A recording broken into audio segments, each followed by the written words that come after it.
Happy Bada Osha to all my friends. କାର୍ତ୍ତିକ ମାସ ହେଉଛି ବହୁତ ପବିତ୍ର ମାସ। ଆଉ ଆମ ଓଡ଼ିଆ ସମସ୍ତେ କାର୍ତ୍ତିକ ମାସ ବହୁତ ଆନନ୍ଦରେ ପାଳନ କରିଥାନ୍ତି ଆଉ ନିଷ୍ଠାର ସହିତ ମଧ୍ୟ।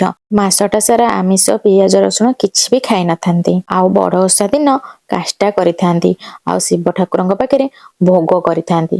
ଆଉ ସେଇ ଭୋଗକୁ ଯାଇକି ପରଦିନ ସକାଳେ ଡଙ୍ଗା ଭସେଇ ସାରିଲା ପରେ ଖାଇଥାନ୍ତି। ମୋ ଶାଶୁ ବଡ଼ ଓଷା କରିଥାନ୍ତି। ପଞ୍ଚୁକ 5 ଦିନ ଚଉରା ମୂଳେ ମୁରୁଜ ପକେଇ ପୂଜା କରି ସାରିଲା ପରେ ଆଜି ପଡ଼ିଥାଏ ବଡ଼ ଓଷା। ବଡ଼ ଓଷାରେ ମୋ ଶାଶୁ ବାହାରିଛନ୍ତି ଶିବଙ୍କ ଦର୍ଶନ କରିବା ପାଇଁ। ଆଉ ମୋ ଶାଶୁ ହବିଜି ମୁଁ ଆମେ 3 ଜଣ ବାହାରିଲୁ। ଶାଶୁ ମାଙ୍କର ମୋର ଯିବୁ ମାନେ ଆମକୁ କିଏ ନେଇକି ଯିବ, ହବିଜି ହିଁ ନେଇକି ଯିବେ ନା। ତ ଆମେ ବାହାରିଲୁ। ଗାଁରେ ବି ଗୋଟେ ଶିବ ମନ୍ଦିର ଅଛି, ସେଠି ସକାଳେ ମୋ ଶାଶୁ ଯାଇକି ପୂଜା କରି ଆସିଥିଲେ। ତାପରେ ଆମେ ଆଉ 2ଟି ମନ୍ଦିର ବାହାରିଥିଲୁ। ନଦୀର କୂଳେ କୂଳେ ଆମେ ଯାଇଥିଲୁ ମନ୍ଦିର ପାଖକୁ।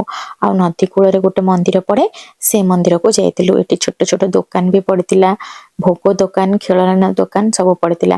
ଆଉ ଏଇ ଠାକୁରଙ୍କ ପାଖକୁ ଆସିବାକୁ ମତେ ବି ବହୁତ ଭଲ ଲାଗେ। ମୋ ମ୍ୟାରେଜ ପୂର୍ବରୁ ସ୍କୁଟି ଆଣିକି ବହୁତ ଥର ଆସିଛି।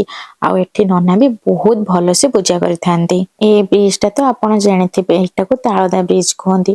ଏ ବ୍ରିଜ ଅତିକ୍ରମ କରିକି ଆମେ ଯାଇଥିଲୁ ବୁଦ୍ଧେଶ୍ୱର ମନ୍ଦିର।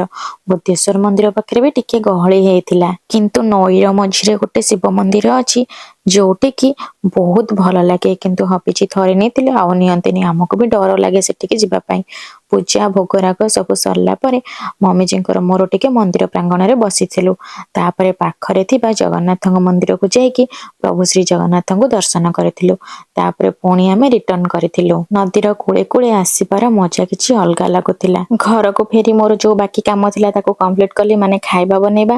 ଖିଚୁଡ଼ି ବନେଇଥିଲି, ତା ସହିତ ଟିକେ ଦହି ଛୁଙ୍କ କରିଦେଇଥିଲି। ଅଲରେଡି ତ ଲେଟ୍ ହେଇଯାଇଥିଲା, ମୁଁ ଶୀଘ୍ର ଶୀଘ୍ର ବନେଇଦେଲି, ତାପରେ ବାଢ଼ି ଦେଇଥିଲି। ହବିଜିଙ୍କର ମୋର ମିଶିକି ଖାଇଥିଲୁ। ତାପରେ 4ଟା ବେଳେ ମୁଁ ଟିକେ ଘର ଓଳେଇ ଦେଇଥିଲି। ଘର ଦ୍ୱାର ଓଳେଇକି ଫ୍ରେଶ ହେଇକି ସନ୍ଧ୍ୟା ଦେଇ ଦେଇଥିଲି। ଚଉରା ମୂଳେ ବି ସନ୍ଧ୍ୟା ଝୁଣା ଧୁଆଁ ଦେଇ ଦେଇଥିଲି।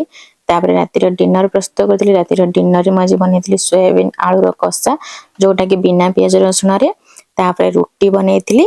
ତ ଆଜିର ବ୍ଲଗ ମୁଁ ଏଇଠି ଏଣ୍ଡ କରୁଛି। ଯଦି ଆପଣମାନଙ୍କୁ ଭଲ ଲାଗିଥାଏ ଲାଇକ୍ ସେୟାର କମେଣ୍ଟ ନିଶ୍ଚୟ କରିବେ ଆଉ ମୋ ଚ୍ୟାନେଲକୁ ସବସ୍କ୍ରାଇବ କରିବେ। Thank you everyone, bye bye, good night. ଆଉ ରାତିରେ ସମସ୍ତେ ଖାଇ ପିଇ ସାରିଲା ପରେ ମୁଁ ବାସନ ପତ୍ର ମଜାମଜି କରିକି କାଲି ପାଇଁ କିଛି ବତୁରା ବତୁରି କରିଦେଇଥିଲି, ଦହି ପକେଇ ଦେଇଥିଲି।